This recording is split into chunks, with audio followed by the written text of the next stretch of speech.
Sa kapistahan sa pangilin sa paghalad dito sa templo, gihandom ang pagbalik sa Ginoo sa iyang templo. Dinhi, gipadayag na Jesus nga siya mao ang puloy-anan sa Dios. Siya mao ang templo sa Dios, tungod kay ang amahan ug siya usaraman. Iya kining gipadayag diya sa iyang mga gipangtudlo ug mga katingalahang mga buhat. Sama sa pag-ayo sa mga masakiton, pagpagula sa mga yawa gikan sa mga giyawaan, pagpakaon sa madaghang tawo pinaagi lamang og pan ug isda. Apan ang mga milagro nga gibuhat ni Jesus alang sa mga Pariseo, dili pagayud igo nga tubag diya sa ilang mga pangutana kaniya.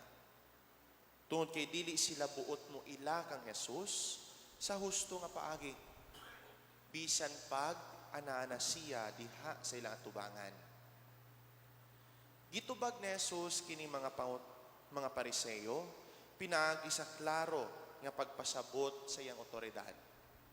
Mingon siya, ako ang mayong magbalantay ug ang ako mga karnero mamati sa akong tingog. Nakaila ko kanila ug sila nagsunod kanako. Gipahimusla ni Jesus ang maong higayon aron ikapadayag ang iyang mensahe. Isip bahin diha sa iyang masangyawon nga misyon.